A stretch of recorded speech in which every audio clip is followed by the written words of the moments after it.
Assalomu alaykum, hurmatli obunachilarimiz. YouTube kanalimiz taze açılgani münasebeti bilan sizlere zor skidkalarni qo'yib beracakman. Bir qator ko'rsatib boramiz. Qaranglar. Bu modellerimiz Xitoy bo'ladi. 150 ming so'm, 100 ming so'm, 65 ming so'mdan ham sotildi. Sizlar uchun shu 3 tanesini 50 ming so'mdan qo'yib beracakman. 3'sini 39 razmeri rozoviy svetinden, keyin temный raka bor rozoviy svetini, keyin balotoviy svetinden ham bor. 3 tanesi kalan 50 ming so'mdan qo'yib beraman. Keyin bu variantlarimiz hammasi 150 ming so'mdan sotilgan. Xohlaganlaringiz 150 ming so'mdan sotilgan. Hammasidan 38 razmerlari bor. Keyin 36, 37 1.5 topsa bo'ladi. Xohlaganlaringizni 50 ming so'mdan qo'yib beraman. 50 ming so'm. YouTube kanalimiz ochilganligi uchun. Shular ham 50 ming so'mdan bir-birisidan chiroyli narsalar.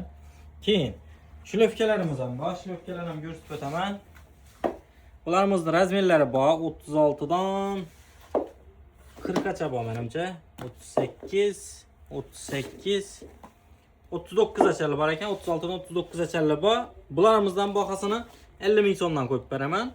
Zakaz uchun pastda nomer qoldirib o'tamiz. Bemalol zakaz ataverasizlar. Keyin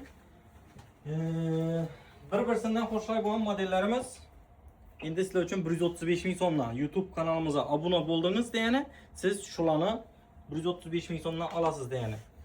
Bundan tashqari hammasi bu yerda 135 ming so'mdan Zolushka magazini obuna bo'ling YouTube'da. Hammasini 150 dan xarid qiling. Hammaga rahmat.